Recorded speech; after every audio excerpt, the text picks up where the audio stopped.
안녕하세요. 저는 10월 들하면 치가 떨리는 30대 여자입니다. 요즘 인터넷상에서 시댁욕 많잖아요. 저도 하나 보태려고 이렇게 글을 쓰게 되었네요. 제가 시댁과 결정적으로 인연을 끊게 된 사건이 있어서 이렇게 사연을 올립니다. 지금 생각해도 억울하고 참 어이가 없어서 말이 안 나오네요. 그런데 지금 결과적으로 보면 잘 되었다고 생각하면서도 참 씁쓸한 건 어쩔 수 없나 봐요. 처음에는 시댁에 사랑받고 싶다고 생각한 적도 있었습니다. 제가 사랑하는 사람의 가족이니까요. 제 가족처럼 챙기면 알아주시겠지 그렇게 생각했거든요. 하지만 사람 마음이라는 게 그렇게 간단하지가 않나 봐요. 결국은 상처를 주며 이렇게 인연까지 끊게 된 것을 보면 말이죠. 저와 남편은 5년을 넘게 사귄 장기간 커플이었어요. 그래서 오래 만났기에 서로 집안 어른들도 그리고 서로의 집안 사정도 참 잘 알았죠. 오래 연애를 하다 보니 오히려 집안 어른들이 너희 결혼은 언제 할래? 하고 물을 정도였어요. 가끔 남자친구 집에 찾아가면 어머님이 저를 예뻐해 주셔서 저도 남자친구 부모님께 결혼 전부터 잘 챙겨드렸어요. 오죽하면 저희 엄마가 본인 생일보다 남자친구 엄마를 더 챙긴다는 말을 했을 정도였죠. 저희가 막 결혼 이야기가 나오고 있었을 때 현재 남편, 그러니까 당시 남자친구의 아버지가 돌아가시게 되었습니다. 그래서 저는 홀로 남은 남자친구 어머니를 더 잘 챙겨드려야겠다고 다짐했죠. 그래서 부르면 군소리 없이 찾아가서 굳은 일도 마다하지 않고 해야겠다고 생각하고 무조건 달려갔었죠. 남편은 집안에서 둘째 아들이었습니다. 위로 3살 차이 나는 형이 있었는데 어머니가 아주버님을 정말 많이 챙기셨어요. 뭐 보통 엄마들이 장남을 예뻐하니 저도 그런가 보다 하고 생각하고는 했었죠. 거기다 저희는 결혼하고 아주버님은 아직 미혼이니 그래서 더 챙기나 보다 했는데 남편 말로는 어릴 때부터 자기보다 형을 더 예뻐했다고 말을 하더군요. 당시에는 뭐 그런가 보다 하고 넘겼네요.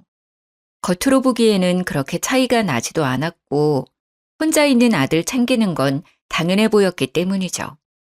그런데 아주버님이 결혼할 여자를 데려오면서 평화로웠던 분위기가 달라지기 시작했어요. 아주버님께서는 저희가 결혼한 지 3년 차에 여자분을 집으로 데려오셨어요. 그전까지 며느리는 저 혼자였기에 거의 제가 큰며느리 역할을 해왔어서 아주버님이 집에 여자분을 데려온다고 하셨을 때 가장 좋아한 게 바로 저였습니다. 그래서 그날은 오전부터 어머니와 함께 새 식구를 맞을 준비를 부지런히 하게 되었습니다. 어머니도 아들이 30대 후반이 되어서 여자를 데려온다고 하니 얼마나 공을 들이시는지 잔치상 부럽지 않게 상을 차리고 싶으셨는지 장거리를 한가득 부셨습니다. 저희는 갈비에 잡채에 전까지 붙여서 정말 한상 가득 음식을 해놓고 새 식구가 오길 기다렸죠. 그리고 아주버님이 형님의 손을 잡고 현관문으로 들어오는데 여자분이 온몸을 명품으로 휘감고 있는 겁니다. 눈에 띄는 명품도 있었지만 나중에 찾아보니 명품이었던 제품도 있었던 것 같아요. 제가 명품에 눈이 어두워도 이건 딱 명품이라고 하는 것도 몇 개씩이나 있었죠. 저는 그때 대충 아주버님이 부자를 만나고 있다는 건 듣긴 했지만 머리끝부터 발끝까지 귀티가 좔좔 흐르는 형님을 보고 놀라긴 했습니다. 보통 부자가 아니라고 생각하게 되었거든요. 어머님도 처음 보는 큰며느리감이 반가우신지 손을 맞잡으시고 환하게 웃으시는데 저도 좋았습니다. 딱 그때까지는 그랬어요. 새 식구가 들어온다는데 나쁠 리가 없잖아요. 식사하다 보니 모자란 음식이 있으면 저는 부지런히 상으로 음식을 퍼나르느라 정신이 없었어요. 어머님이 갈비가 모자란다고 하자 저는 일어나서 갈비를 퍼오는데 거실 상에서 화기애애한 웃음소리가 퍼지고 있었죠. 자세히 들어보니 형님께선 혼전 임신을 했다는 소리였습니다. 저는 순간 3년 넘게 임신을 하지 못하고 있었기에 저도 모르게 어깨가 움츠러들더라고요. 그래도 어쩌겠어요. 집안의 축복인 건 맞죠. 하지만 저를 속상하게 했던 건 형님의 임신 소식이 아니었습니다. 바로 너무도 바뀌어버린 어머님의 행동이셨죠.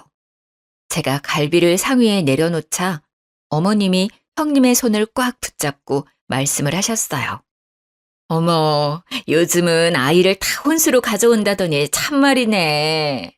정말 예쁘기도 해라. 우리에게 오자마자 장손까지 만들어 오고. 고생했다. 여기 갈비 먹어라. 잘 먹어야 아기가 잘 자라지. 그때 저희 남편이 제 눈치가 보이는지 갈비 한 조각을 제 밥그릇에 올려놓았어요. 아이를 가지기 위해 그동안 노력해왔는데 아직 가지지 못하고 형이 먼저 가졌다고 하니 제가 신경이 쓰였나 봐요. 갈비는 우리 자기도 좋아하니까 많이 먹어.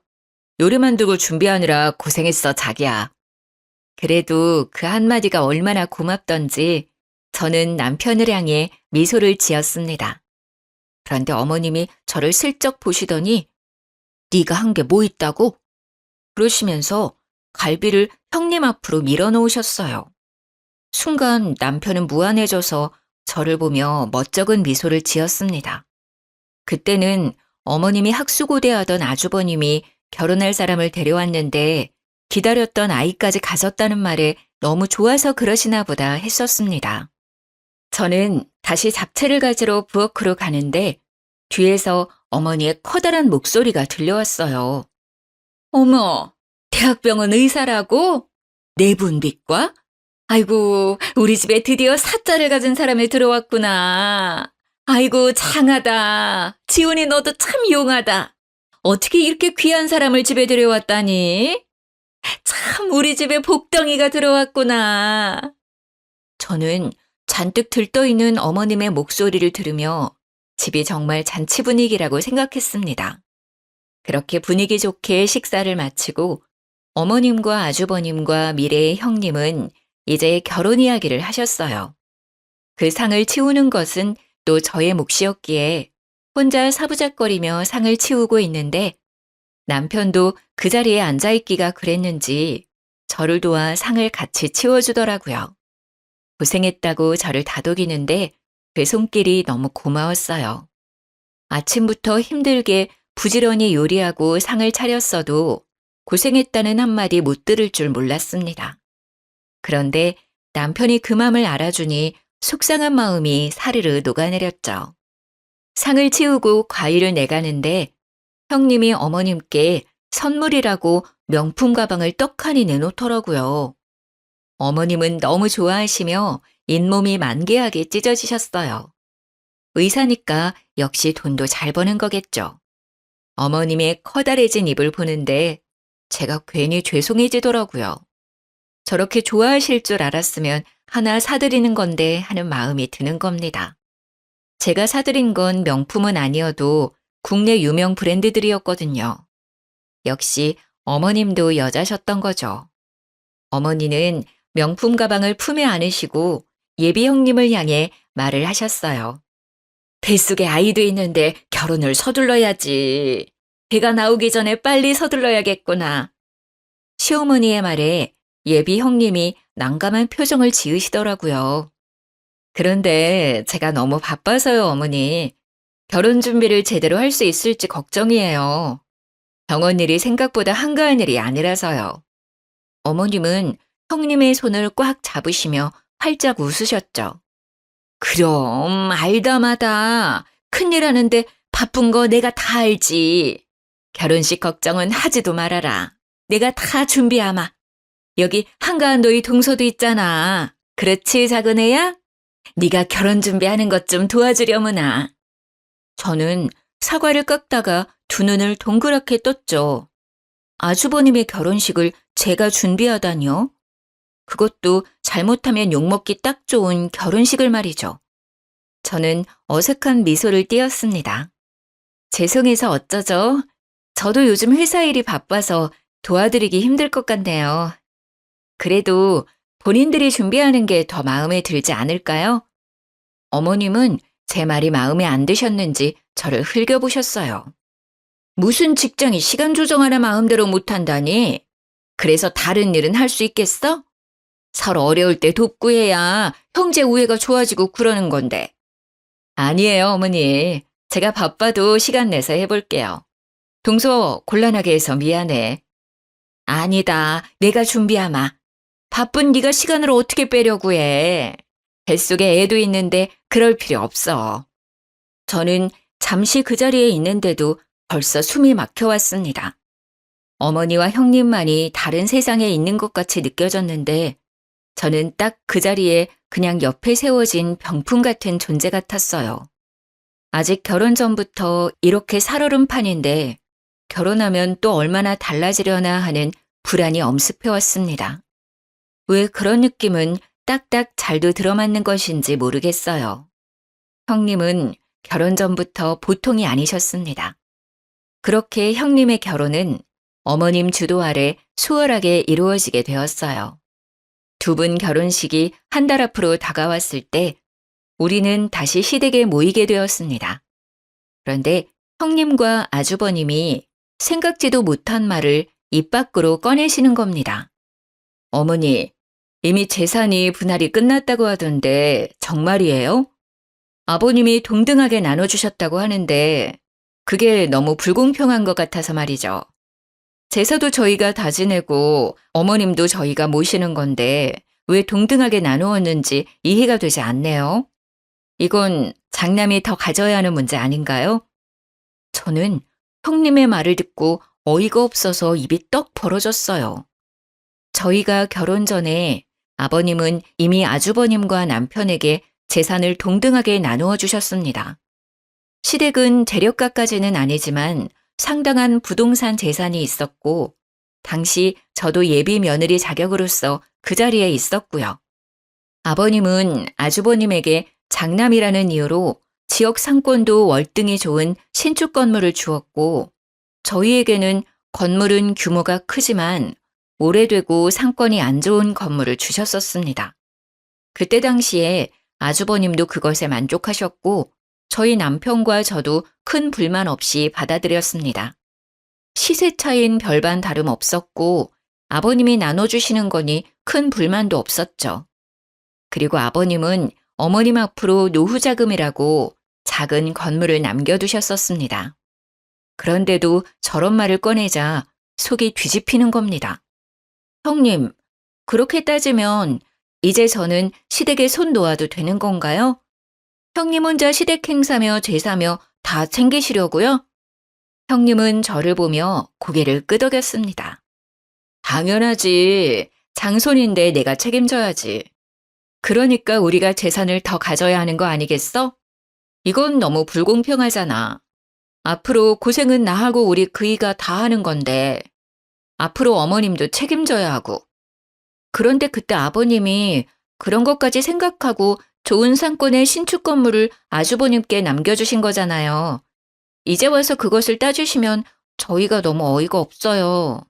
시세만 같다 뿐이지 두 건물 사이에는 엄연히 차이가 크게 나요. 거기다 어머님께도 건물을 남겨주셨고요. 그래도 이거는 말도 안 되지. 원래라면 작은 아들은 재산을 물려받을 수 없는 거 아니야? 그런데도 같은 시세라니 나는 말도 안 된다고 생각하는데. 어머니도 그렇게 생각하지 않으세요? 아이고, 작은애 시끄럽다. 너희 형님 말 어디가 틀린 게 있다니? 너보다 더 배우고 똑똑한 사람이 이렇게 말하는데 그렇게 하는 게 옳으면 그렇게 해야지. 저는 시어머니까지 형님의 편을 들고 나서자 머리까지 피가 끓어올랐어요. 여기서 선을 딱 긋지 않으면 저희가 질질 끌려갈 것 같다는 생각을 하게 되었습니다. 죄송합니다. 지금 이야기는 못 들은 거로 하겠습니다. 싸움도 되지 않을 일 가지고 이게 뭔가요? 이미 아버님이 저희한테 주신 거고 저희는 다시 아주버님께 드릴 마음 같은 건 없습니다. 죄송합니다. 제 말에 갑자기 아주버님이 버럭대고 저를 향해 소리를 지르시는 겁니다. 아니, 재수 씨, 어떻게 그렇게 말을 합니까? 윗사람이 말을 하면 듣는 척이라도 해야 하는 거 아닙니까? 이 사람이 앞날을 생각해서 이렇게 말하는 건데 어떻게 그렇게 딱 말을 자릅니까? 재수 씨가 시집와서 한 게 뭐 있나요? 그렇게 재산에 욕심이 나나요? 저는 재수 씨가 이렇게 속물인지 몰랐네요. 저는 순간 그 말에 어이가 없었습니다. 누가 지금 재산에 더 눈이 멀었는지 모르는 것 같았어요.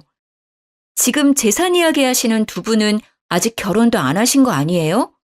결혼 생활 한참 하시고 힘들어서 이런 이야기 하는 거면 이해라도 하려고 노력이라도 해보겠는데 이건 경우가 아니죠. 너는 윗사람한테 무슨 말을 그렇게 하는 거니? 어? 어디서 배워먹은 버르장머리가 그래. 윗사람들이 아니다 하면 구분구분 말을 들을 연구를 해야지 어디서 따박따박 말대답을 하는 거야. 두 분이 한꺼번에 저를 향해 그렇게 말하니 속이 정말 뒤집힐 것 같았습니다. 어머니, 정말 말 한 번 잘하셨네요. 제가 장남이니까 더 갖는 게 옳죠. 재수 씨, 아버지가 주신 건물 주세요 그럼. 이렇게 긴 이야기 할 필요도 없고 서로 얼굴 붉힐 일도 없을 것 같네요. 가만히 우리들의 이야기를 듣고 있던 남편이 이제 참지 못하겠는지 제 손을 잡아서 일으켜 세웠어요. 도저히 가만히 듣고 있기가 불편하네. 이미 그건 아버지가 나와 아내한테 물려주신 건데 왜 형이 주라 말아야? 재산에 눈먼 사람이 누군데 내 아내한테 그런 말을 하는 거야? 이미 끝난 이야기니까 더 이상 할 얘기도 아닌 것 같네. 우리는 그만 집에 가야 할 것 같아. 가자, 자기야. 그렇게 저희는 집으로 돌아왔습니다. 돌아오는데도 정말 두 눈이 시뻘개진 두 사람의 얼굴이 눈앞에 어른거리는 겁니다. 어디서부터 잘못된 것인지 길게 한숨이 쏟아져 나왔어요. 하지만 그때는 그게 시작에 불과했다는 걸 우리 모두 알지 못했습니다. 두 사람은 무사히 결혼식을 올렸고 일주일간 신혼여행을 떠났습니다. 그리고 그렇게 복잡한 타이밍에 저는 그토록 기다리던 임신을 하게 되었어요. 남편은 저의 임신에 너무 기뻐하면서 형님 내외가 신혼여행에서 돌아오면 말하자고 너무 좋아하는 겁니다. 저도 드디어 아이의 엄마가 됐다는 뿌듯함과 함께 시댁을 찾았습니다. 모두가 둘러앉자 남편은 활짝 웃으며 제가 임신했다고 공개를 했어요. 모두 놀라지 마세요. 우리 집에 또 경사가 있어요. 제 아내가 드디어 임신하게 되었어요. 자기야, 그동안 고생했어. 정말 잘했어. 남편의 말이 끝이 나자 형님이 갑자기 대성통곡을 하기 시작하는 겁니다. 통곡은 점점 심해지더니 자지러질 정도로 눈물을 펑펑 흘리는데 저와 남편은 꿀먹은 벙어리가 되고 말았습니다. 어머님과 아주버님은 형님을 달래는데 저희는 무슨 상황인지 모르니 가만히 상황을 지켜볼 뿐이었죠. 드디어 형님이 진정하자 휴지로 눈물을 닦아내며 저를 쳐다보더군요. 동서, 좋은 날에 정말 미안해. 내가 유산을 해서 동서 임신했다는 소식을 들으니 뱃속의 아이가 너무 생각나서 그랬어. 우리가 재산 가지고 다툰 날 있잖아. 그날 그게 스트레스가 되었나 봐. 나는 그게 그렇게 분란을 일으킬 줄 모르고 꺼낸 이야기인데 형제 싸움까지 번지고 며칠 동안 끙끙 앓다가 아이가 그만. 저는 정말 할 말이 없어서 입을 다물었어요. 그 상황에서 무슨 말을 할 수 있겠습니까? 형님의 말의 뉘앙스를 보면 결국 우리가 재산을 내놓지 않아서 자신이 유산했다는 말이 아니겠어요? 시어머니는 저를 눈으로 흘기시며 입을 비트셨어요. 재산이 무슨 대수라고 뱃속에 장손을 잃어버리게 만들어. 그리고 너는 이 상황에서 임신했다고 그렇게 말하고 싶니? 지금 사람 염장 지르는 것도 아니고. 아이고, 애들이 배운 게 없어서 그런지 눈치도 없네. 어머니의 말을 듣다 못한 남편이 벌떡 자리에서 일어나서 소리를 질렀습니다. 어머니, 그게 지금 무슨 말을 하시는 거예요? 지금 형네 아기가 우리 때문에 그렇게 되었다는 말이라도 하시는 거예요? 이게 어떻게 저희 잘못인가요? 지금 저희 아이는 안중에도 없으신 거예요? 형님 잃어버린 아이만 중요하신 거냐고요? 자기야, 그만 일어나 가자. 더 이상 여기에 못 있겠다. 저는 남편 손에 이끌려 다시 집으로 돌아왔습니다. 그런데 첫 임신에 심한 시댁 스트레스를 받아서인지 유산기가 보이기 시작했어요. 아래에 피가 살짝 비치고 아랫배가 자꾸 뭉치고 아파지는 게 큰 병원에 가서 검진을 받아보려 했지만 대학병원 같이 큰 병원은 대기가 너무 많이 걸려 있어 엄두를 못 내겠는 겁니다.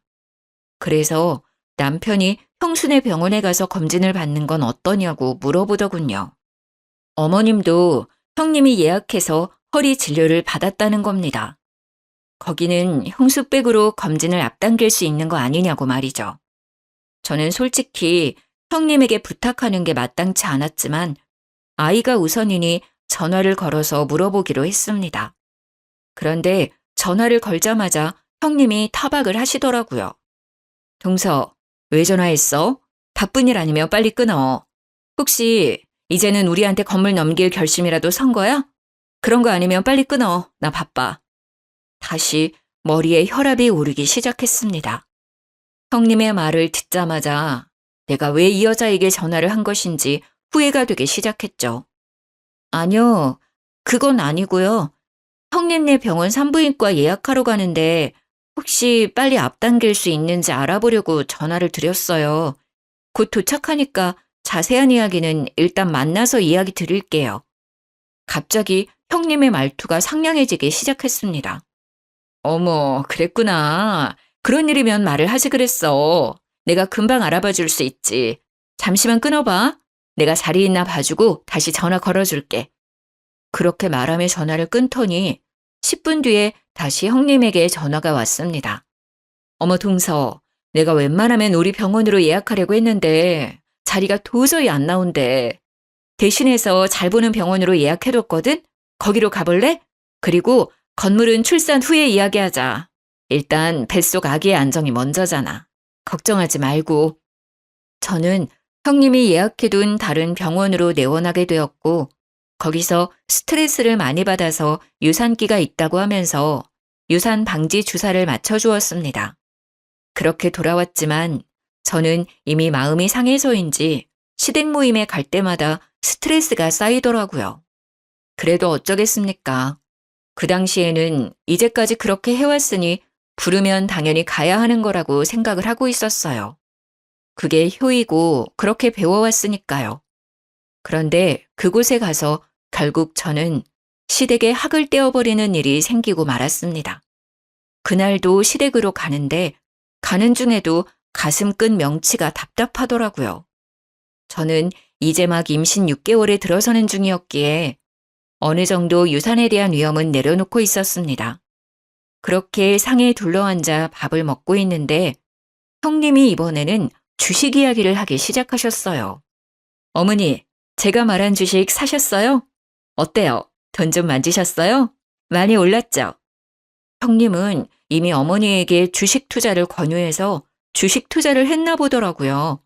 어머님은 형님 말대로 주식이 올랐는지 입을 활짝 옆으로 찢으며 웃으시더라고요. 그러게 생각지도 않게 많이 올랐어. 너는 어떻게 이런 걸 잘 알고 있니? 정말 내 주위의 여편네들은 나를 그렇게 부러워한다. 며느리 하나 잘 뒀다고 말이야. 잘 됐네요, 어머니. 이번에 정말 확실히 오르는 화끈한 주식 있는데 한두 푼으로 투자해야 하는 게 아니라 한 번에 끌어모아서 투자해야 확실히 오르는 거거든요. 투자해보실래요? 주위에 어르신들 있으면 같이 투자하세요. 어머, 그게 정말이냐? 안 그래도 그 여편네들이 내가 주식으로 돈 재미 좀 봤다니까 자신들도 투자하고 싶다고 야단이더라.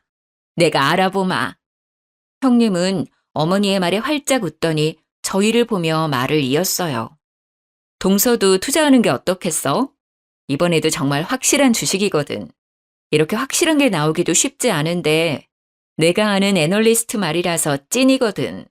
차 떠나기 전에 올라타야지. 저는 그 주식 투자가 왠지 끌리지가 않았습니다. 주식이 오른다고 단언하면서 확신을 하는 게 못 믿어웠죠.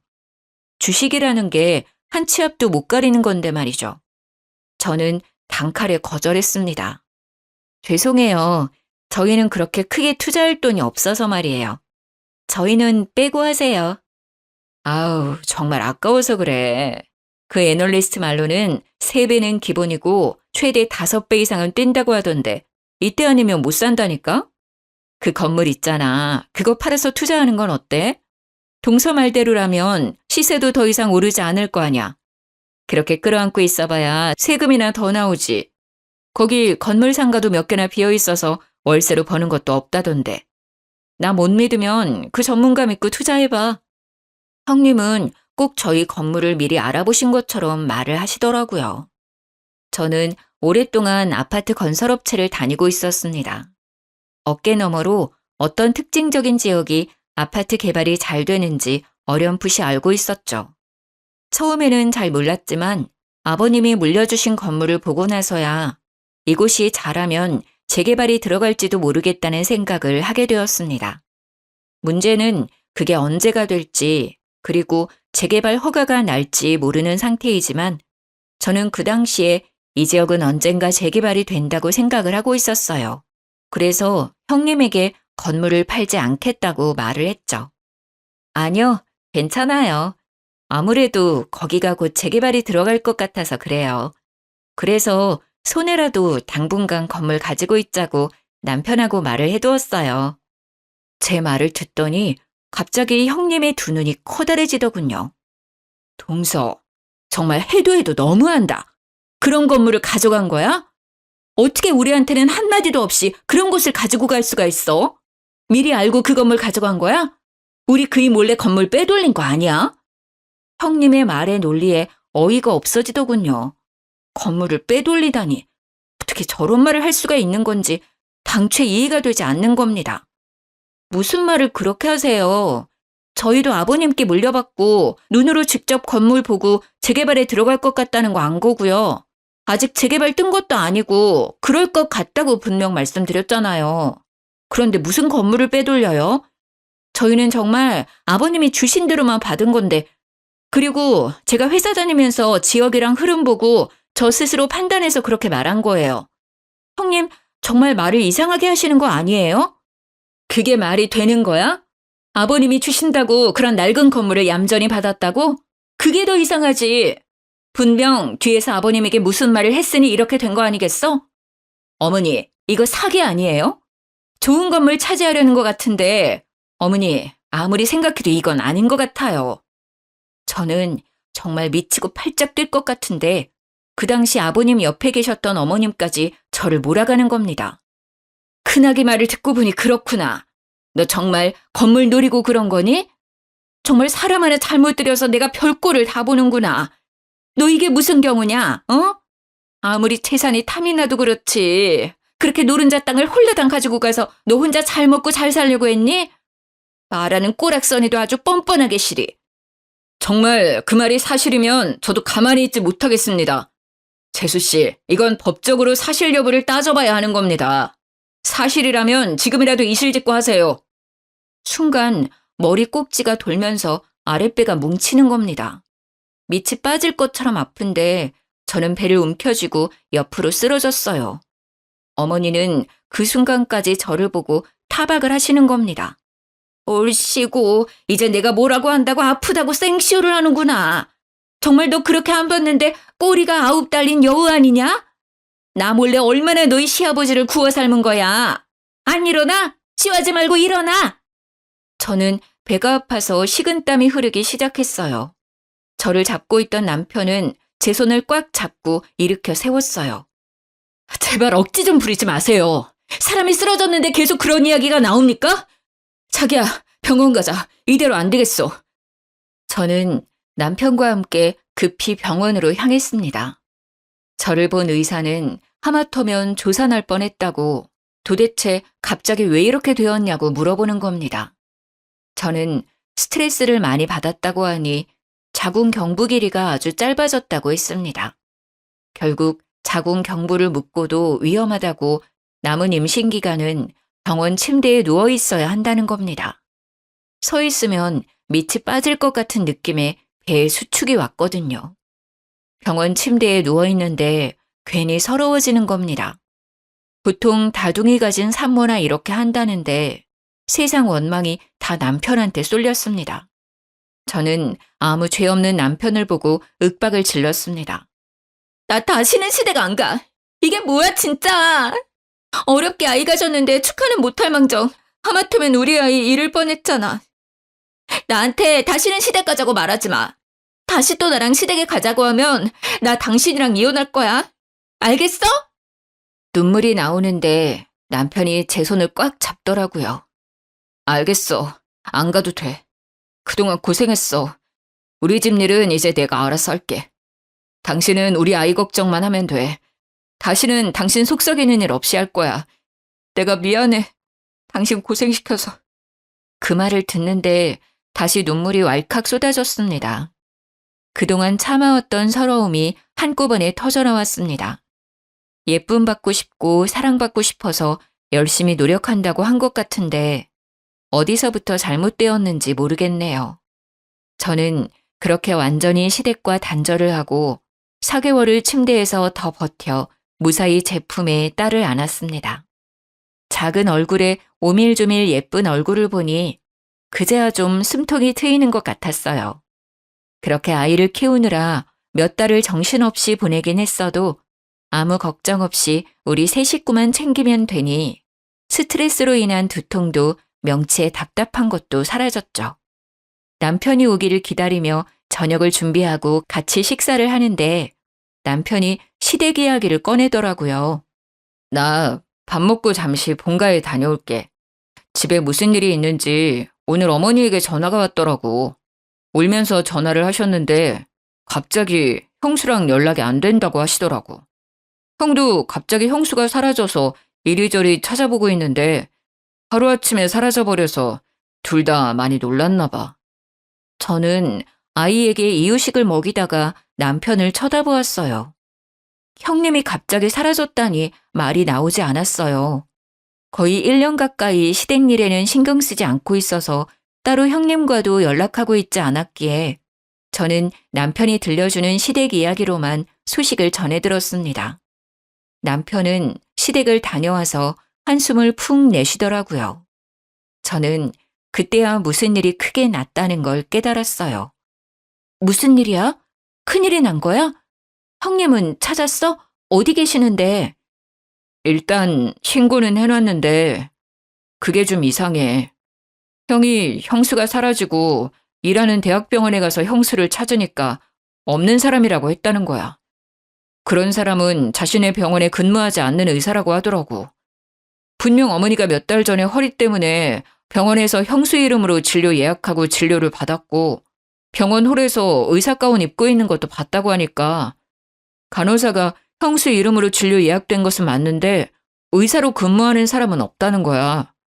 간호사까지 통틀어서 직원 명단을 봐도 형수 이름은 없대. 어머님은 그 말 듣고 지금 쓰러져서 병원에 계셔. 남편의 말에 저는 당황했습니다.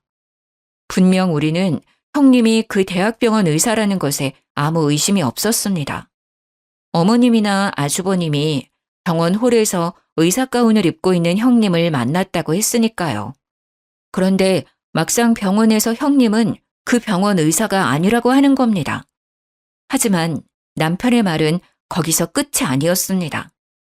그래서 경찰서에 가서 실종 신고를 하면서 정황을 이야기했더니 경찰의 말로는 사기꾼한테 당한 것 같다고 하더라고. 일부러 처음부터 형의 재산과 우리 집 재산을 노리고 들어온 전문 사기꾼 같다고.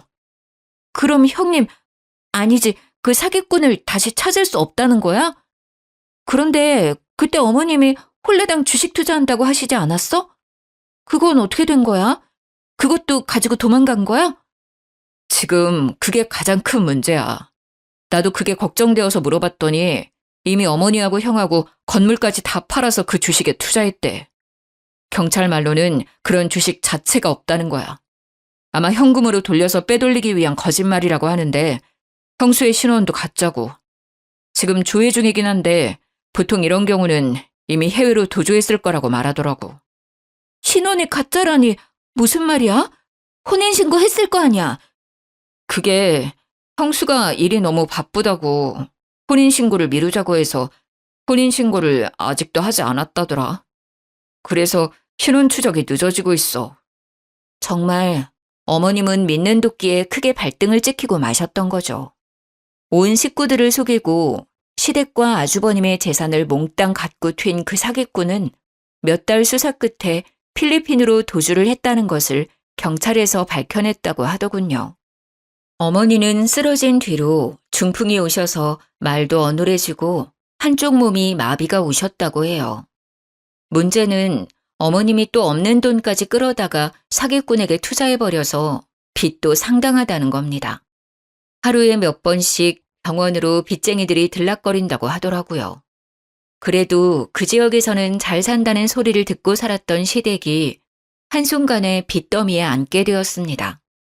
어머님은 어쩔 수 없이 사시던 집을 팔아 그 빚을 다 갚고 작고 낡은 주택을 월세로 얻었다고 해요. 저는 더는 시댁으로부터 스트레스를 받고 싶지 않았어요. 저는 그동안 할 만큼 했다고 생각합니다. 그리고 이건 어머니가 자초한 것으로 생각하기도 했고요. 번지르르한 겉모습과 의사라는 말만 믿고 모든 것을 믿어버리신 거니까요. 당신이 서운하게 생각할지도 모르지만 나는 어머니 일에 더 이상 신경 쓰고 싶지 않아. 어머니에게 갈 생각도 없고. 그러니까 나보고 어머니에게 얼굴 비추라는 말 하지 않았으면 좋겠어. 남편도 그동안 어머님이 저에게 한 행동을 고스란히 봐와서 그런지 별말이 없었습니다. 그래, 알겠어. 내가 알아서 할 테니까 당신은 어머니 일에 신경 쓰지 마. 그리고 남편은 어머니에 대해 저에게 말하는 법이 없었어요. 그렇게 몇 년이 흘렀는데 저의 예상대로 저희의 건물은 재개발이 진행되었습니다. 저희는 보상금으로 큰 돈을 벌었죠. 그 말을 저희 어머님이 어떻게 들었는지 저에게 수십 통 전화를 해서는 생떼를 부리기 시작하는 겁니다. 작은 애 너는 어쩌면 이럴 수가 있는 거니? 아무리 시어머니가 잘못했다고 해도 이렇게 몇 년 동안 얼굴 한번 안 비추고. 너는 그러는 거 아니다. 내가 뭘 그렇게 잘못했니? 그때는 어쩔 수 없어서 그런 거 너도 알잖아. 시어머니는 몇 년 만에 저한테 전화하셔서 그때 내가 너에게 너무 심하게 해서 미안하다 그 한마디를 안 하시는 겁니다. 그때 제가 무슨 일을 겪었는지 어머니도 다 아시면서 말이죠. 저는 그 일로 뱃속의 아이를 잃을 뻔했는데 해도 너무한다고 생각을 했습니다. 남아있는 정도 없는데 더욱 어머니에게 정남이가 떨어져 버렸죠. 어머니, 정말 너무하시는 거 아니에요? 그때 어머니께서 저한테 어떻게 하셨는지 벌써 잊으신 것 같네요. 그때 제가 얼마나 속상했는지 알기나 하세요? 그 사기꾼 형님한테 홀라당 넘어가셔서 제 뱃속에 있던 손녀까지 위험에 빠뜨릴 뻔한 거 벌써 잊으셔서 저한테 이러시는 거예요? 지금도 가끔 생각하면 명치 끝이 뜨겁고 답답해져요. 그런데 전화해서 그때는 어쩔 수 없었다니요? 어머니는 다 알고 계셨잖아요. 그게 차별이고 폭력이란 거 알면서도 형님이 사주는 명품 가방에 넋이 나가신 거죠. 형님의 배경에 눈이 멀었던 거고요. 다시는 저랑 제 딸 얼굴 보려고 하지 마세요. 너는 어쩜 애가 하나도 안 변하니? 사람이 다 실수하면서 사는 거지. 가족끼리 그렇게 일일이 따져가면서 살면 안 된다는 거 안 배웠냐? 너희 건물 재개발 들어갔다는 거 다 안다. 보상금도 넉넉하게 받았다며. 그거 내놔라. 내 남편이 피땀 흘려서 벌어놓은 재산이잖니. 어떻게 그렇게 큰 돈을 벌어놓고 이렇게까지 매정하게 구는지 나는 알다가도 모르겠구나. 내 남편이 준 거니 나도 받을 권리 충분히 있다고 생각한다. 저는 어머니 말에 기가 막혀왔어요. 돌아가신 아버님이 피땀 흘려 일구어 놓은 재산을 홀라당 말아먹은 건 어머니면서 저희 건물 보상금을 내놓으라는 겁니다. 어머니, 저는 어머니가 아버님 재산을 그렇게까지 귀하게 생각하실 줄 몰랐네요. 저는 그렇게 귀했다면 그 사기꾼한테 건물 팔아서 돈 넘길 때 좀 더 자세히 알아봤을 거예요. 어떻게 한 사람 말만 믿고 그 많은 재산을 넘겨주었는지 저는 아직도 이해가 안 돼요. 그리고 이건 저희가 그때 현명하게 판단해서 지켜낸 거 아닌가요? 어머님이 저에게 그 사기꾼에게 건물 안 넘긴다고 그렇게 구박하던 거 하나도 빼놓지 않고 기억하고 있어요. 그래서 저희가 그나마 거짓골 면하고 사는 거고요. 그러니까 다시 이런 전화하지 않으셨으면 좋겠네요. 이제 전화하셔도 이런 이야기 하시면 전화 끊을 거예요. 저는 어머님의 말을 단칼에 거절했습니다. 그렇지 않으면 어머님 성격에 다시 돈을 달라고 전화를 하실 거니까요. 아주버님은 저에게 미안한지 몇 년이 지나도 얼굴 한 번 안 비추고 남편만 연락을 주고받더군요. 남편 말로는 지금은 그 여자를 찾아서 외국에 나가 있다고 하네요. 간간히 서로 연락은 주고받고 있지만 그 여자가 얼마나 꼭꼭 숨어버렸는지 몇 년을 찾아도 머리카락도 안 보인다고 말을 하더군요. 저는 그래도 혹시나 해서 남편을 흘겨보았어요. 혹시 어머님이나 아주버님께 돈이나 이런 거 주고 하는 거 아니지? 그러지 마. 그러면 나 정말 화낼 거야. 남편은 저를 보며 팔짝 뛰더라고요. 내가 미쳤어? 돈을 왜 줘? 형은 나한테 그런 말 미안해서라도 꺼내지도 않아. 자기한테 미안하다고 전해주라는 말만 계속하더라. 자기도 그렇게 속을 줄 몰랐다고.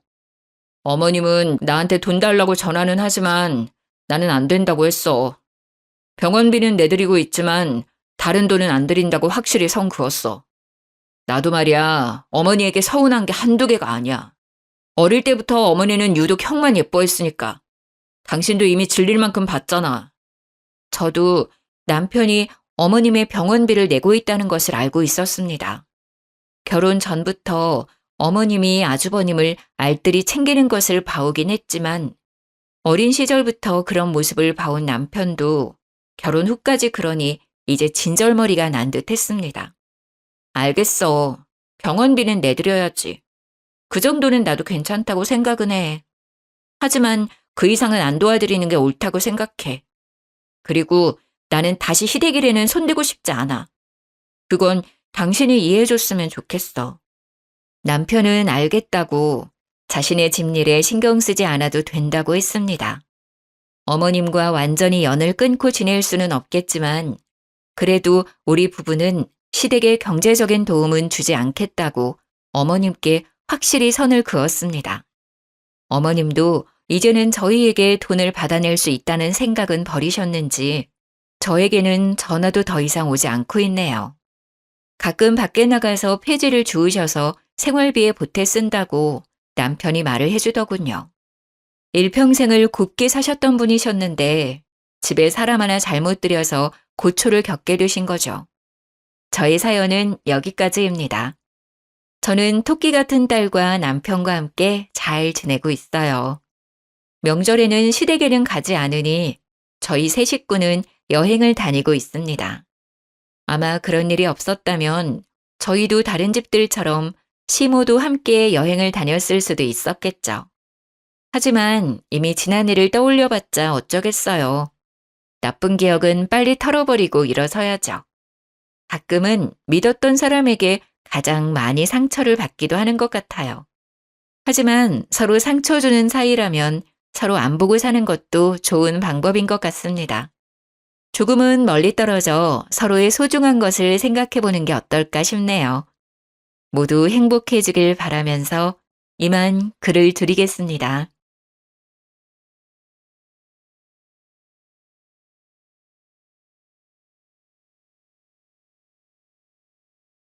안녕하세요.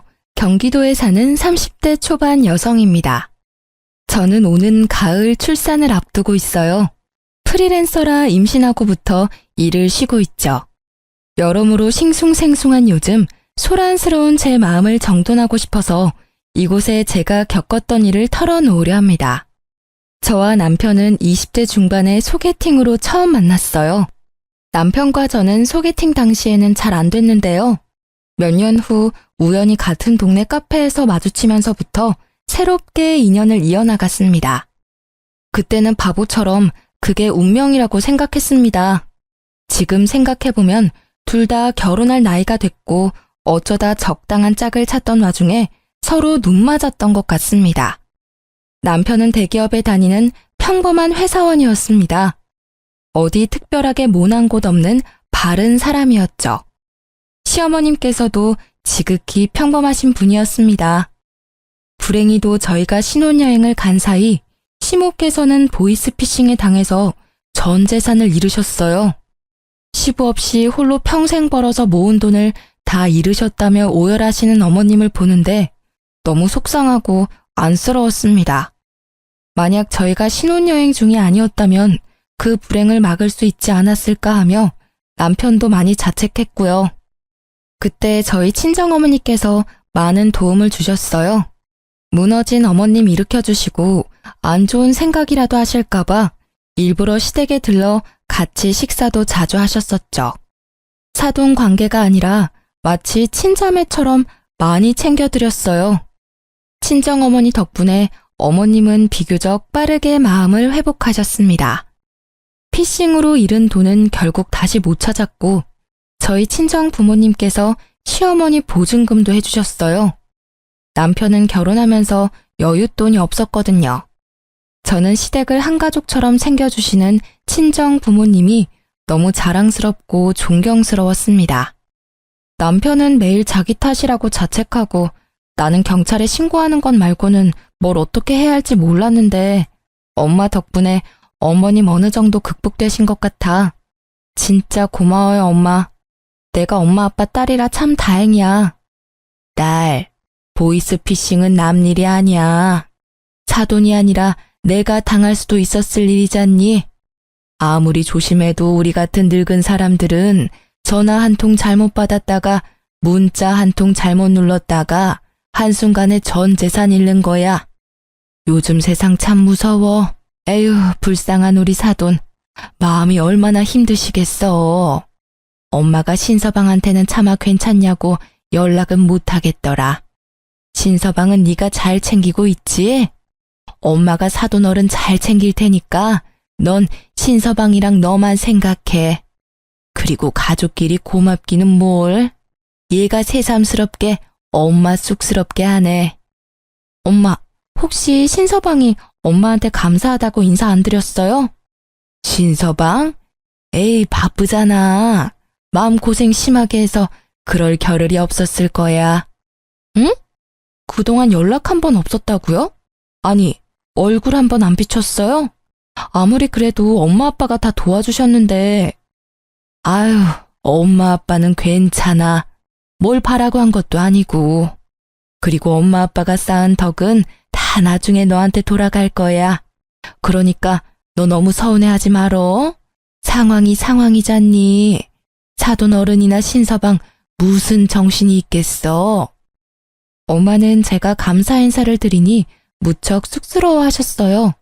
감사하다 말 한마디 표현한 것뿐인데 울먹이시는 엄마를 보니 어쩔 수 없이 남편에게 좀 서운하더군요. 당연히 먼저 처가에 인사를 드리거나 연락할 줄 알았죠. 여보, 요즘 일은 할만해? 똑같지. 그래? 근데 말이야, 자기 엄마 아빠가 어머님 보증금 해주신 거 혹시 감사 인사 드렸어? 물론 그동안 자기도 나도 그럴 정신이 없었지만 이제는 더 늦기 전에 인사 드려야 하지 않을까? 미안해. 내가 미처 거기까지 생각이 안 닿았다. 나 진짜 한심하다. 나 대신 당신이랑 장모님, 장인어른이 더 고생 많았는데 내가 너무 이기적이게 나 힘든 것만 생각했어. 자기야, 내가 주말에 가서 인사드리고 올게. 지금에서야 하는 말이지만 당신한테 정말 고마워. 당신이랑 장모님, 장인어른 내 옆에 안 계셨으면 정말 아찔했어. 난 참 복받은 놈인가 봐. 물론 엄마께서 안 좋은 일 겪으셨지만 이 일을 계기로 우리 가족 모두가 돈독해진 것 같아. 하지만 남편과 시모는 고마워할 줄 모르는 사람들이었고 그 모자의 실체는 점점 밖으로 드러나더군요. 그 일로부터 얼마 안 가 경찰서에서 제게 연락이 왔습니다. 혹시나 보이스피싱범을 잡았나 싶어서 조금 기대하고 전화를 받았는데요. 웬걸? 시모가 경찰서에 연행됐다는 소식이었죠. 시모가 경찰서에 있다는 경찰관의 말에 저는 순간 신종 보이스피싱인 줄 알았습니다. 경찰서에 부랴부랴 찾아가 보니 정말 어머님이 계셨어요. 경찰에게 들어보니 시모와 시모의 지인들이 작정하고 노름판 크게 열다가 신고당했다고 합니다. 어머님, 아유, 걱정 마. 그냥 호기심에 동네 아줌마 따라 딱 한번 해본 거다. 예, 나 노름 처음 해본 거야. 이상한 생각은 하지 마렴. 아이, 그렇게 재수없게 걸릴 줄 누가 알았겠냐? 나를 잘못 잡았어. 경찰관님, 저 혹시 제가 날린 돈을 찾을 수 있을까요? 반성이나 창피함은 없으시곤 돈을 잃었다며 해맑게 웃는 시모를 보고 순간 제가 알던 시모의 모습이 아니라서 뒷골이 오싹했어요. 그때 마침 남편도 경찰서에 도착했습니다. 엄마, 어머, 아들.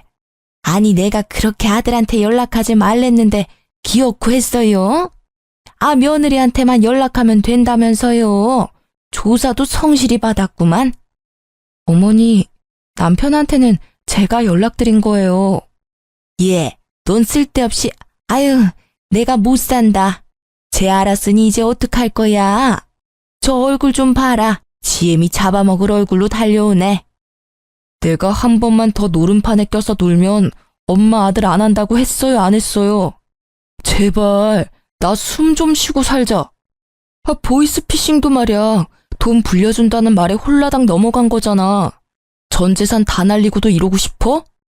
에휴, 며느리 보는 앞에서 왜 이렇게 소리를 질러대? 여보, 그게 무슨 말이야? 자기야, 그게, 아이씨, 엄마가 설명해요. 저는 이때까지 보이스피싱범 때문에 어머님 핸드폰이 해킹된 걸로 알았는데 알고 보니 어머님께서 스스로 불법인 걸 아셨으면서 돈을 불려준다니 입금한 거였더군요. 게다가 노름도 종종 하셨던 분이셨어요. 저는 남편이 제게 진실을 숨겼다는 사실에 배신감이 몰려왔습니다. 그런데 남편은 사과 한마디 없이 집에 돌아와 제게 당당히 이렇게 말했어요. 어쨌든 내가 말은 그렇게 했지만 보이스피싱은 엄마가 분명한 피해자 맞아. 그리고 이번은 실수니까 한 번만 도와드리자. 실수는 누구나 하잖아. 한동안 노름 끊고 아예 안 하시다가 이번 딱 한 번 유혹 못 참고 하신 거야. 일단 벌금부터 내드리고 엄마가 조금 빚진 게 있으시다는데 그거 우리가 좀 도와드려야겠어. 너 웃긴다. 미안하다는 말 한마디 없이 말이야. 어머님 노름하시는 거 왜 숨겼니? 우리가 도와드려야 한다고? 아니, 미안하지만 절대 안 돼. 애초에 자기가 어머님 노름하시는 거 숨긴 것도 난 이해가 안 될 뿐더러 너무 충격이야. 난 이제 어머님 금전적으로 절대 못 도와드려. 어머님 하시는 말씀 들어보면 개선 의지가 없으신 것 같거든. 당신이 결혼 전에 그렇게 말린 것들이 결혼 후에도 해결이 안 되는데 내가 어떻게 도와드리고 싶겠어. 노름 한 번 하면 습관이라고 어디서 그러더라. 어머님 벌금 낼 시간 충분히 있으니까 우리가 도와드릴 게 아니라 어머님께서 직접 일하셔서 갚으라고 말씀드려. 뭐? 듣자 하니까 너 너무하다. 네가 친정일이었어도 이렇게 냉정하게 굴었을까? 미리 말 못한 건 미안하지만 결혼은 너랑 엄마랑 한 게 아니라 나랑 한 거잖아. 난 내 이야기는 다 오픈했어. 엄마 얘기 그거 일부분만 못한 것뿐이지. 그리고 우리 엄마가 나이 먹어서 식당 일 말고 어디서 일하시겠어? 벌고 있는 우리가 도와드려야지. 남편은 제가 화난 포인트를 모르는 듯했고 저희는 서로를 이해할 수 없다는 입장으로 물러나지 않고 종일 대판 싸웠습니다. 어머님이 이야기가 당연시 자신의 이야기인데 분리해서 본인 사정을 다 말했다는 듯 구는 남편에게 저는 신뢰가 와장창 깨져버렸죠.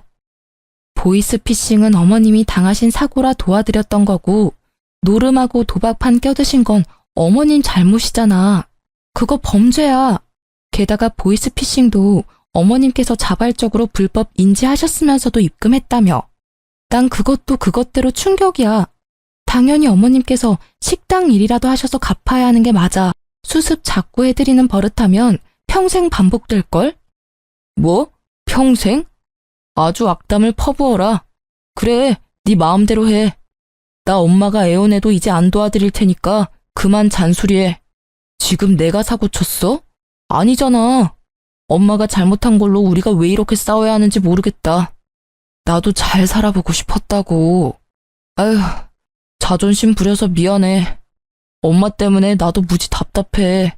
도대체 언제까지 철없이 저러실지 모르겠다. 자식이 이렇게 괴로워하는데 왜 고칠 생각을 안 하시지? 본인도 괴롭다고 아이처럼 우는 남편 모습이 짠하기도 하면서 여전히 이해가 안 갔습니다. 결혼 전 차라리 솔직히 말해줬더라면 이 사안에 대해서 대책이라도 세웠겠죠. 아님 제가 남편과 애초에 결혼을 안 했을 수도 있겠네요. 머리가 너무 아파서 한숨만 푹푹 쉬고 있는데 그때 마침 인터폰이 울렸습니다. 저희 부부가 하도 소리 지르며 싸웠어서 층간소음으로 신고라도 됐나 싶어 놀란 마음에 인터폰을 집어들었습니다. 네, 여보세요? 아이고, 새끼냐? 어머님? 어쩐 일이세요? 화면을 확인해 보니 시모께서 기가 다 죽어있는 모습으로 서 계셨어요. 집에 가서 우리 아들 좋아하는 반찬 이것저것 좀 싸왔어. 연락 없이 찾아와서 미안하다. 문 좀 열어줄래? 시모께서는 남편이 좋아하는 반찬을 싸오셨다며 양손에 한가득 짐을 들고 흔드셨어요. 제가 남편을 쳐다보니 남편은 매정하게 말했어요. 우리 엄마 꼴 보기 싫음 굳이 문 열어주지 마. 아니, 문 열어드리지 말아봐. 내가 그냥 돌아가라고 말씀드릴게. 나도 지금 엄마 보기 싫어. 아, 정말 무슨 낯짝으로 찾아오신 거야? 진심으로 정색하는 남편에게 어른 문전박대하는 거 아니라며 말렸습니다. 저는 아들 생각해서 무겁게 반찬까지 가져오셨으니 문 열어드리겠다고 말했어요. 대신 남편에게는 어머님께 제가 단호하게 얘기하겠다고 말했습니다. 남편은 무척이나 불안한 눈빛을 하면서도 저를 믿는다는 듯 고개를 끄덕였습니다. 솔직히 남편도 어머님이 바뀌면 마음고생 안 해도 되는 거잖아요. 그래서인지 지친 남편은 제게 일말의 희망이라도 기대하는 듯 했어요. 게다가 저도 어머님께 화가 나서 그날만큼은 무시하고 싶었으나 저도 뱃속에 한 생명을 가진 엄마로서 마음가짐이 달라지더군요. 시모께 한 번은 제대로 기회를 드려야 한다고 생각했습니다. 어머님, 계속 노름하시면 안 돼요. 남편한테 처음 아니시라고 들었어요. 그런 걸 또 다 새애기한테 말했냐? 창피하게. 어머님, 이제 한 가족이잖아요. 이건 창피한 문제가 아니라 심각한 문제예요. 저 솔직히 어머님 노름하시는 거 결혼 전에 알았다면 결혼 고려했을 거예요. 어머님 지금부터라도 안 바뀌시면 저희 이혼할지도 몰라요. 저는 천륜 관계는 쉽게 못 끊는다고 생각해요. 그래서 어머님이랑 남편 못 보게 할 생각 없어요. 그럼 결국 제가 남편 떠나겠죠. 너 아무리 내가 잘못했어도 시애미한테 못하는 소리가 없어. 나도 내가 한심하고 못난 거 안다. 그런데 보이스피싱 당한 이후로 돈에 대해서 알 수 없는 허망함을 느꼈어. 그래서 한동안 안 하던 노름에 손대기 시작했어. 나 이제 많이 반성하고 있다. 정말이야. 앞으론 절대 안 할 테니 제발 마음 풀려 마가. 쉽게 제가 말을 떼지 못하자 시모께서는 갑자기 본인 뺨을 내리치셨어요. 내가 죽어야지 내가. 어머님 왜 그러세요? 알겠으니까 그만하세요 어머님. 한 번만 더 기회 드릴게요. 어머님 바뀌실 수 있게 제가 도와드릴게요. 제가 그만하라고 시모를 말렸고 시모가 사죄하며 두 번 다신 노름을 안 하시는 걸로 마무리가 됐습니다. 도저히 참을 수 없는 유혹으로 다가오면 시모께 말씀 달라고 부탁도 드렸습니다. 요즘은 그런 치료도 잘 되어 있으니까요. 다행히 시모께서는 알바도 구하시고 하루를 바쁘게 살며 돈을 버니까 더 이상 함부로 돈을 쓰지 않으셨습니다. 남편은 바뀐 어머님의 모습을 보고 또 감격해서 울더군요. 왜 또 울어? 나 진짜 평생 잘한 일이 당신이랑 결혼한 거야. 앞으로는 절대 당신 실망할 일 없게 할게. 무너진 신뢰 앞으로 더 탄탄히 쌓을게. 앞으로는 조금의 숨김 없이 정말 빠짐없이 이야기할게. 고마워 자기야. 우리 아이한테 부끄럼 없는 아빠가 그리고 당신한테 자랑스러운 남편이 될게. 남편이 진심으로 사과를 하는 모습을 보고 저는 위기로부터 가정을 지켰음에 안도했습니다. 이제 뱃속의 아이만 건강하게 잘 자라길 기도하며 다시 평범한 일상을 살아갔습니다. 하지만 남편은 또다시 저를 실망시켰어요. 부끄럼 없는 아빠가 되겠다던 자랑스러운 남편이 되겠다던 그 새빨간 거짓말은 곧 수면 위로 실체를 드러냈습니다. 남편은 꽤 다정하고 섬세한 성격이었습니다. 집에서 혼자 재택근무를 하는 제게 항상 점심시간에는 어떤 걸 먹었는지 간단한 연락이라도 해줬어요. 자기야, 밥 먹었어? 이제 먹으려고. 내가 보낸 사진 봤어? 오늘 점심 콩국수 나왔는데 자기 생각나더라. 콩국수 좋아하잖아. 내가 저녁에 포장해 갈까? 진짜? 안 그래도 오늘 입맛 없었는데. 고마워, 여보. 그렇게 남편은 임신한 저를 살뜰히 챙겼고, 회식이라도 하는 날에는 집에 있는 제가 기다리고 걱정할까봐 안심할 수 있도록 늘 장소 이동이나 몇 시쯤 귀가할지 연락해줬어요. 게다가 회식이나 술 약속이 생겨도 절대 만취 상태로 마시는 일도 없었어요. 남편의 그런 점은 참 부부싸움도 안 일으키고 좋았습니다. 하지만 그게 다 남편의 철저한 이미지 관리였다는 걸 뒤늦게 알게 됐습니다. 그날도 남편이 어김없이 늦는 날이었습니다. 그즈음 남편의 승진 문제로 상사와 면담이 잦아지고 부쩍 퇴근이 늦어지는 날이 많을 때였죠. 한창 배가 불러오는 중인데 본인이 신경 더 많이 못 써줘서 미안하다며 남편이 속상해할 때였어요. 저는 그게 다 미래에 태어날 아기에게 더 좋은 환경을 만들어주기 위해서 남편이 고군분투하고 있는 거라 생각했었습니다. 그런데 친정엄마께 한밤중에 전화가 왔습니다. 원래도 저녁 늦게 엄마랑 통화를 자주 해서 대수롭지 않은 일인데 왠지 그날따라 느낌이 쎄해서 급하게 전화를 받았습니다. 친정엄마께서는 환경미화원 공무원이셔서 새벽까지 일하시기에 저와 저녁에 자주 연락하거든요.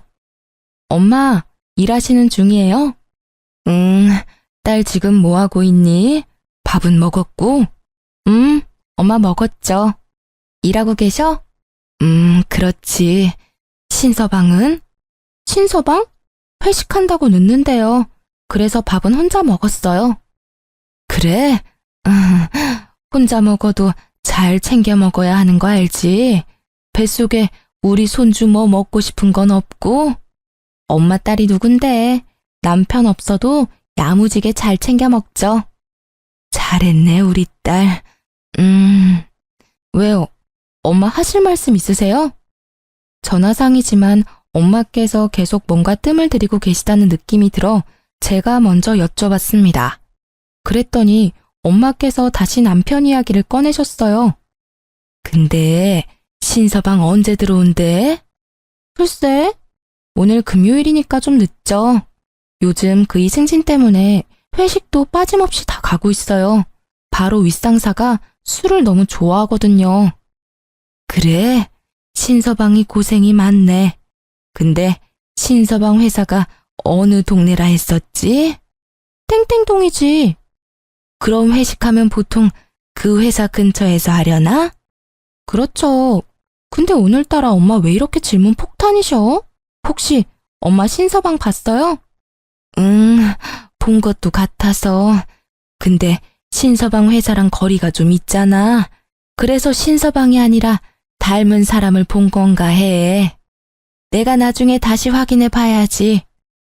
엄마 동네에 신서방이 있을 리가 없죠. 비슷한 사람 아니야? 내가 전화해 볼까요? 아니야, 전화는 하지 마. 그냥 그러길 바래야지. 일단 엄마 일하고 있으니까 끊으마. 저는 혹시나 싶어서 곧바로 남편에게 전화를 했습니다. 여보. 여보, 저녁 잘 챙겨 먹었어요? 내가 배터리가 없어서 충전 맡겨놓는다고 연락을 많이 못했네. 미안해. 그리고 오늘 부장님 기분이 엄청 좋으셔서 노래방까지 갈 것 같아. 아무래도 엄청 늦어질 것 같은데. 그래? 피곤하겠다. 근데 어디에서 회식하는데? 당신 회사 근처? 당연히 회사 근처에 있지. 그래? 왜 무슨 할 말 있어? 아니, 그냥 밥 먹었는데 또 갑자기 허기지네. 어떡해. 여보 배고파서 전화했구나. 내가 배달이라도 시켜줄까? 아니야, 내가 알아서 먹을게. 집에 먹을 것도 많아. 여보, 그럼 챙겨 먹고 나 기다리지 말고 빨리 자. 오늘은 진짜 부장님이랑 결판을 지어보려고. 응, 알겠어. 몸 조심해, 여보. 그렇게 남편과 무언가 알 수 없는 불쾌감이 온몸을 감싸는 찝찝한 통화를 마쳤습니다. 원래 회식한다 하면 시끌벅적해야 하는데 그날따라 이상하게 회식 자리라기엔 고요했습니다. 전 화장실에서 받았겠지 하며 애써 이상한 생각을 지우고는 잠을 청했습니다. 그러다 다음날 새벽녘 울리는 초인종 소리에 놀라 일어났습니다. 저녁에 통화하셨던 친정엄마께서 말씀도 없이 저희 집으로 찾아오셨더라고요. 친정엄마께서 가슴을 내리치시며 말씀하시길, 글쎄, 신서방이 땡땡동 술집에서 웬 여자랑 꼭 붙어있는 걸 봤거든. 처음엔 당연히 잘못 봤나 했어. 혹시나 했는데 좀 전에 일 마무리하고 들어가려다 그 근처 모텔 앞에서 신서방이 그 술집에서 본 여자랑 팔짱 끼고 나오는 걸 내가 봤잖니. 신서방 괘씸한 놈이 지 아닌 척 하는데 그럴 리가 있나. 내 눈이 매 눈인데. 그래서 바로 달려왔어. 신서방 집에 없지? 엄마, 그이가 확실해?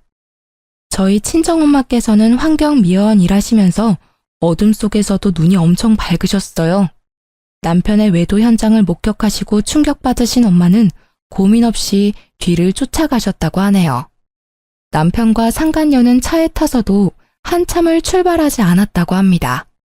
엄마께서 사진을 찍고 있는데 그때 차량 창문이 내려가고 밖으로 상간녀가 쓰레기를 던졌다고 하네요. 엄마는 그 김에 남편 얼굴 똑바로 보려고 다시 창문 내려보라고 창문을 두드렸다고 하십니다. 이제부터는 엄마께서 말씀해 주신 내용 그대로 말씀드릴게요. 아가씨, 젊은 사람이 쓰레기를 그렇게 아무 곳이나 버리면 안 되죠. 아줌마가 뭔데? 신경 꺼요. 미아원이야? 그럼 내가 버린 쓰레기 주워가요. 나 지금 동영상 찍고 있어요. 벌금 내고 싶어요? 빨리 내려서 주워요. 벌금 그까짓 것 얼마나 한다고? 어머, 아가씨 보니까 술 냄새가 진동을 하네. 술 마시고 지금 운전하려고 하는 거예요? 옆에 탄 사람은 어디서 많이 본 사람인데? 혹시 신서방이야? 아직 동이 트기 전이라 밖이 살짝 깜깜해서 조수석에 있는 사람이 잘 안 보였다고 합니다. 하지만 분명 엄마 말씀으론 남편이었대요. 술 냄새? 뭔 서방? 아이씨, 뭐라는 거야. 자기야, 저 사람 알아? 아줌마는 쓰레기 냄새 나거든요. 허이, 허이. 저리로 가요. 나 그대로 출발할 거예요. 뭐래, 모르는 아줌마야. 누구세요? 저리 가세요. 다쳐도 모릅니다. 막말하는 상간녀는 술에 거뜬히 취해 발음이 심상치 않고 그럼에도 운전대를 잡고 있어서 엄마는 신고부터 하셨다고 합니다. 남편으로 추정되는 인물은 나름 목소리를 깔고 자기 아닌 척 하더래요. 어두워서 저희 엄마께서 못 알아볼 줄 알았나 봅니다. 여보세요? 경찰이죠? 제가 환경미화원인데 음주운전 하려는 사람을 발견해서요. 네, 여기 땡땡 사거리요. 그러자 옆에 탄 동승자 저희 남편은 욕짓거리를 하며 도망갔다고 합니다. 아무리 쥐새끼처럼 빠져나갔어도 엄마는 그의 차림새까지 다 스캔하셨죠. 엄마의 만류에도 상간녀는 시동을 걸어서 운전하다가 얼마 안가 출동한 경찰관에게 잡혔습니다. 엄마께서는 그 옆에 동승자도 분명 있었는데 도망갔다고 말씀하셨대요. 신서방이 자주 입는 너가 선물해줬다던 옷 브랜드 있잖아. 땡땡 카라티? 응, 그래 그거 파란색. 얼굴도 옷도 분명 신서방이 맞아. 저는 어제 출근한 남편이 무얼 입었더라 기억을 더듬었습니다. 남편은 분명 평소처럼 정장을 입었지만 퇴근하고 회식 때 편한 옷차림으로 간다며 그 옷을 분명히 챙겼었죠. 떠오른 기억에 좌절하고 있는데 때마침 남편은 아무렇지 않은 척 귀가했습니다. 여보, 아니 안 자고 있었어? 설마 나 기다린 거야?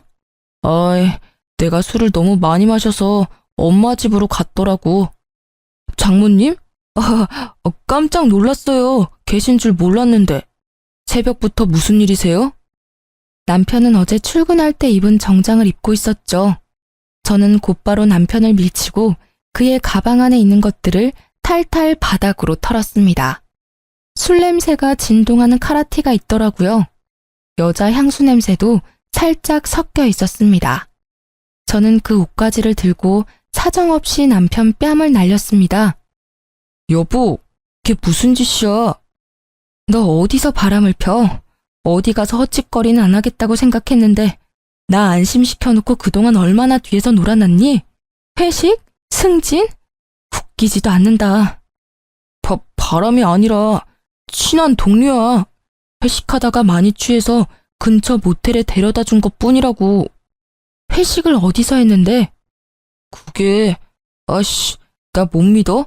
이렇게 추궁할 일이냐고. 어디 적반하장으로 소리를 지르나 자네. 나랑 뻔히 눈 마주쳐놓고 아닌 척하는 거야 지금? 자네는 회사 동료랑 모텔도 가고 자기 하는 사이야? 장모님, 제발 눈치껏 그냥 빠져주시면 안 돼요. 우리 엄마한테 버릇없게 굴지 마. 그렇다고 사람을 때려? 미쳤어? 아프니? 난 얼마나 아프겠어. 우리 엄마는 직접 보시고 얼마나 놀라셨겠어. 우리 속이 얼마나 썩어 문드러졌겠냐고. 남편은 한 대 얻어맞고도 정신 못 차리고 소리 지르길래 제가 한 대 더 때리니 힘없이 주저앉더군요. 그런데 제게 싹싹 빌던 남편은 이내에 도끼 눈을 하고는 또다시 저희 친정엄마를 노려봤습니다. 자기야, 내가 잘못했어. 그러니까 그만 좀 때려. 아니, 내가 아파서 그런 게 아니라 뱃속에 우리 애기는 생각 안 해? 장모님, 미치셨어요? 이 사람한테 다 이러면 어떡하시게요? 그냥 못 본 척 하실 수 없었어요? 장모님 지금 귀한 딸 인생 망치신 거예요. 아이까지 가진 사람한테 신중하게 생각하고 말씀하셨어야죠. 아니 목격하셨더라도 저랑 상의를 하시던가요. 으이그, 애를 생각한다는 놈이 바깥에서 외간년이랑 구르고 있어? 아니 지금 어디 미친 소리를 하고 있는 겐가? 아주 덜 맞았지? 소영아, 넌 뒤로 빠져 있어라. 너 태교에 안 좋아. 엄마가 대신 저 쓰레기 같은 놈 흠씬 패주마. 에라이 이 분리수거도 안 될 놈아. 엄마께서는 물이 반쯤 든 페트병을 들고서 남편을 흠씬 두들겨 패셨습니다. 어디 은혜도 모르고 뒤에서 그따위 짓을 하고 다녀? 장모님, 제가 잘못했어요. 장모님 아프다고요, 진짜. 다시는 안 그럴게요. 예? 이번 한 번만 눈 딱 감고 넘어가 주시면 안 돼요? 이 사람 마음은 제가 잘 달랠게요. 예? 뭐? 겨우 그거 쳐맞고 아프다고? 내 딸 눈에 피눈물 흘리게 해놓고는 아니 조강지처가 임신했는데 어떻게 그럴 수가 있나? 우리가 그동안 얼마나 잘해줬는데 뭐? 눈 딱 감고 넘어가 달라고? 아주 제정신이 아니구만. 몇 대 맞고서야 남편은 엄마께 제대로 용서를 빌었습니다. 눈물 콧물 흘리며 비는 남편에게 저는 뱃속에 애 생각을 조금이라도 한다면 얼른 눈앞에서 꺼지라고 했어요. 일단 그 한심한 인간이 눈에서 안 보여야 좀 진정될 것 같았거든요. 그만 빌고 내 눈앞에서 꺼져. 가증스러우니까 당장 꺼지라고. 내가 네 눈앞에서 쓰러져야 사라질래? 알겠어.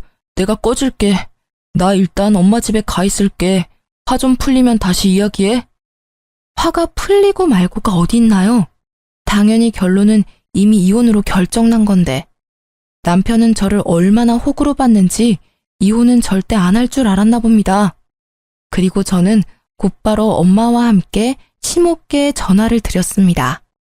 남편이 뭐라고 변명하기 전에 모든 상황을 심호께 말씀드리려고 했죠. 그런데 이미 남편이랑 말을 맞추셨는지 제가 전화해서 뭐라 말하기도 전에 시모는 얼른 아들이 그저께 본인 집에서 잤다고 하시더군요. 오만정이 떨어졌어요. 어쩔 수 없이 팔은 안으로 굽는다잖아요. 아이고 글쎄 너무 취해서 우리 집으로 왔지 뭐냐.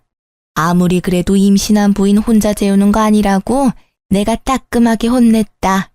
냉수 한 사발 들이키더니 정신이 들었는지 좀 전에 집으로 갔어.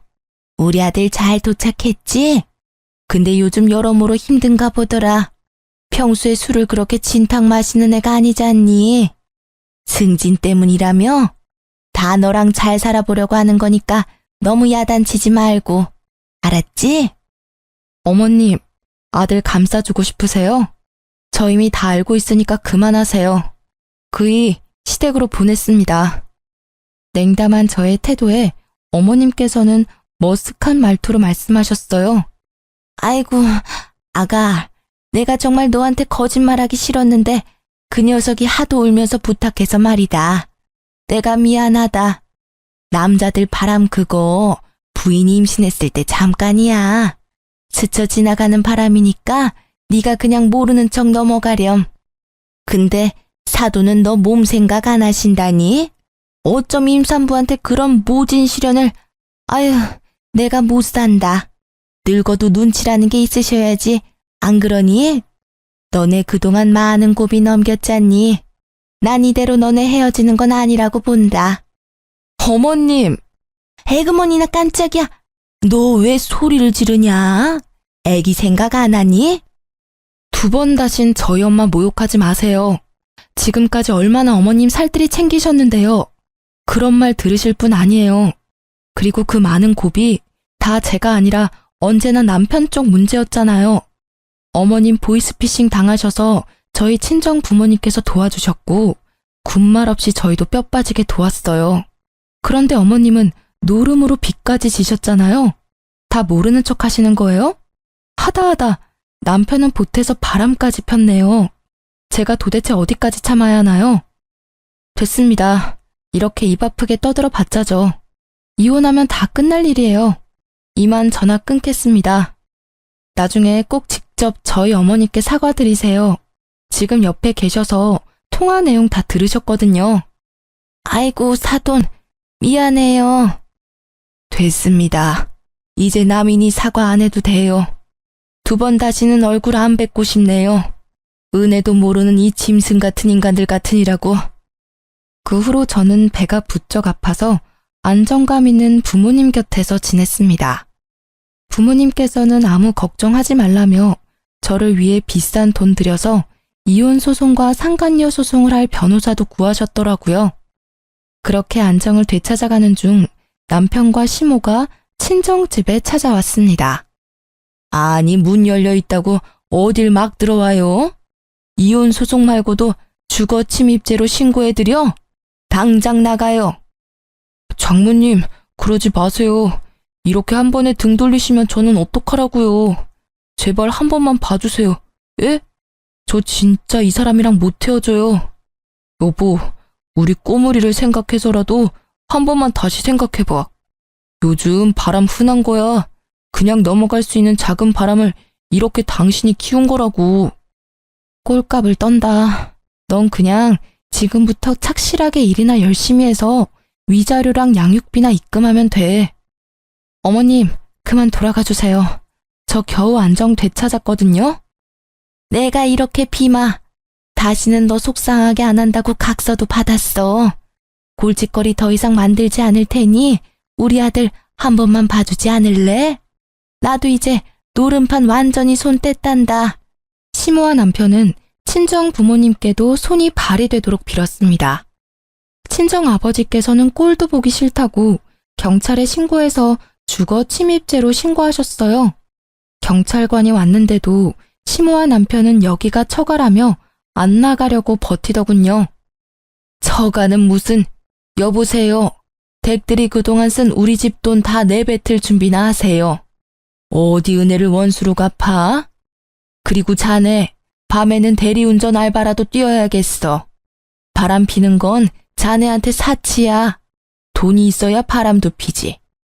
저번에 우리가 해준 저 노름쟁이 전세보증금 이번 주 내로 빠질 거니까 여기서 이럴 시간에 가서 집이나 알아봐. 장모님, 갑자기 그러시면 어떡해요? 갑자기는 무슨? 넌 뭐 예고하고 바람 폈냐? 태어날 아이를 생각해서라도 부디 자비를 베풀어 주세요, 사돈. 아니요. 우리 손주를 생각해서 더더욱 당신네 집안과 손절하는 게 맞죠. 계속 안 나가시면 더 상황 심각해집니다. 계속해서 집주인분이 퇴거 요청하셨잖아요. 빨리 나오세요. 그렇게 세상 다 잃은 듯한 얼굴로 시모와 남편은 경찰관과 함께 사라졌습니다. 상간녀는 알아보니 남편의 회사 동료였어요. 오피스 와이프 말로만 들어봤지 제 남편에게도 있을 줄이야 꿈에도 몰랐습니다. 제가 임신한 상태만 아니었으면 그 회사에 찾아가서 다 폭로하고 싶더군요. 그런데 이미 시모께서 그 회사에 가서 상간녀와 한바탕 하셨더라고요. 어떻게 알았냐면요. 시모께서 마지막 한 번만 기회를 달라며 전화를 하셨거든요. 남편과 상간녀는 회사에서 맡은 직책상 외근이 많아 운전면허가 꼭 필요했습니다. 직무 특성상 운전을 해야 하는데 상간녀는 음주운전으로 면허 취소되고 남편 역시 상간녀를 안 말리고 옆에서 방관한 게 들통나서 경찰 조사받고 처벌 기다리는 중이었어요. 글쎄, 그 여우 같은 계집이 우리 아들을 마주칠 때마다 들들 볶은 거야. 우리 아들 때문에 자기 인생 망했다고 말이야. 바람은 같이 폈지만 음주운전은 지 혼자 한 거잖아. 웃겨서 정말. 그래서 내가 회사 점심시간 찾아가서 우리 아들 잘못 없다고 다 꼬리 9개 달린 이것이 임신한 며느리랑 내 아들 갈라놓았다고 했어. 음주운전도 혼자 한 거라고 내가 쐐기를 박았지. 시모 덕분에 상간녀는 물론 파렴치한 남편의 실체도 회사에 다 소문났겠죠. 어머님 하실 말씀이 뭔가요? 응? 그래서 내가 그 상간녀 머리채를 다 뜯어놨어. 목에도 못 들고 다닐 거야. 이 정도면 너 화가 풀릴까 싶어서. 어머님, 아들 머리채도 다 뜯어놓으시지 그러셨어요. 그럼 제가 조금이라도 마음 바뀌었을지 모르는데. 저 이제 번호 바꿀 거예요. 다시는 연락 안 주셨으면 좋겠습니다. 아들 볼 거라곤 대기업 다니는 것뿐인데 그것마저 잘리게 생기자 시모가 나섰는데 불난 집에 부채질한 꼴이었어요. 저는 그게 다 그들의 업보라고 생각합니다. 아, 남편에게 문자 한 통은 이렇게 넣어뒀습니다. 너 듣자 하니 회사도 조만간 잘리겠다. 가만히 있지 말고 위자료랑 양육비 주려면 공장이라도 들어가. 라고 마음껏 비웃어줬습니다. 친정엄마께서는 음주운전 말고도 상간녀가 길에 쓰레기 버린 것도 신고하셨다고 분명 벌금 물 거라며 너무 통쾌해하셨어요. 마지막 하이라이트로 제가 상간녀 소송까지 넣자 상간녀는 죽을 죄를 지었다며 엄청 연락이 왔습니다. 제가 무시했더니 어떻게 또 알아냈는지 친정엄마 일하시는 구역으로 찾아왔다고 하네요. 어머님, 따님 마음 한 번만 돌려주시면 안 될까요? 누가 네 어머님이야? 어디 그 더러운 낯짝을 들이밀어? 바람핀 게 정말 낯짝도 두껍다. 세상 말세야. 잘못했어요. 제가 정말 따님께 죽을 죄를 지었어요. 그런데 저 상간녀 딱지 붙으면 앞으로 어떻게 살아요? 이 바닥 좁아요. 이직해도 계속 꼬리표 따라붙을 텐데. 저 한 번만 봐주시면 안 돼요? 도와주시면 불륜 말고 그 사람이 저한테 추근덕거린 걸로 다시 소문내면 되거든요. 위자료도 충분히 드릴게요. 저 정말 저한테는 일이 전부예요. 내 딸 인생은 어떻게 책임질 건데? 네가 책임질 수 있어? 책임 못 지잖아. 근데 왜 네 인생을 우리 보고 책임지래? 내 딸 이혼녀 꼬리표 어쩔 수 없이 달고 살아야 하는데 너도 당연히 상간녀 꼬리표 평생 달고 살아야지. 업무 방해죄까지 고소당하기 싫으면 썩 꺼져. 상간녀가 울며 불며 빌어도 엄마께서 끝까지 무시하니 상간녀는 갑자기 일을 도와드리겠다며 종일 엄마 옆에 붙어서 쓰레기를 치우고 생쇼를 다 했다고 합니다. 그래봤자 저는 소송 취하할 생각 없는데 말이죠. 어머, 그거 참 웃기더라. 가라는데 안 가고 내일 대신하는데 아주 꼴 보기 싫어서 한 대 쥐어받고 싶은 걸 겨우 참았어. 하이힐은 왜 신고 와서는 결국 쓰레기 더미에서 구르더니 명을 지르고 가더라. 엄마 걱정은 하지 마. 내가 구역 옮겨달라고 했어. 또 마주치면 업무 방해죄로 신고하면 돼. 오늘은 지가 와서 스스로 벌 받겠다는데 그냥 내버려 뒀어. 저는 제 인생만 망가졌다고 생각했는데 그나마 남편과 상간녀의 인생 역시 박살났다고 생각하니 한편으로나마 조금 위안이 됐습니다. 저는 지금 아이 낳을 준비를 열심히 하고 있습니다. 상간녀 위자료 받은 걸로 비싼 산후조리원도 예약했어요. 남편 없는데 산후조리라도 잘해야죠. 상간녀는 가차없이 회사에서 잘렸고 아쉽게도 전 남편은 회사에서 바로 잘리지는 않고 정직 처분 받았다고 합니다. 후에 자천되어 지방 계열사에 가 있다고 합니다. 마음 같아서는 잘리길 기도했지만 또 뱃속의 아이를 생각하니 금융치료라도 받아야겠더라고요. 시모는 여전히 노름판에서 놀고 있는 것 같았습니다. 저번에 연락 왔던 경찰관이 시모 관련해서 전화가 와서 저도 알게 됐습니다. 전 이제 이혼해서 그 집 사람 아니라고 말했어요. 처음엔 도대체 왜 평범한 인생 살고 있던 제가 이런 일을 겪어야 하나 하늘이 너무 원망스러웠거든요. 만약 전 남편과 소개팅을 안 했더라면, 아니 소개팅 하더라도 우연히 카페에서 다시 만나지 않았더라면 이런 후회들이 저를 갉아먹었어요. 그런데 다 제 힘으로 어쩔 수 있는 것들이 아니었잖아요. 제가 바람필 사람 한눈에 알아볼 방법도 없고요. 그리고 또 다르게 생각해보니 만약 아이 낳은 후에 남편의 외도를 알았으면 더 큰일이었을 것 같아요. 제 아이가 이 힘든 모든 과정을 직접 다 보고 겪었다고 생각하면 끔찍하거든요. 차라리 아이가 전부 모르는 게 낫다고 위안하며 저는 스스로를 달랬습니다. 전 남편과 소송은 길어질 것 같습니다. 위자료에 양육비까지 야무지게 다 받아낼 거예요. 전 시모가 땡전 한 푼 없으니 친정엄마께서 도와드렸던 금액까지 모두 전 남편에게 청구했습니다. 앞으로 소송 잘 마무리하고 태어날 아이와 친정 부모님이랑 아무 탈 없이 잘 살 수 있게 응원 많이 해주세요. 긴 사연 들어주셔서 정말 감사합니다.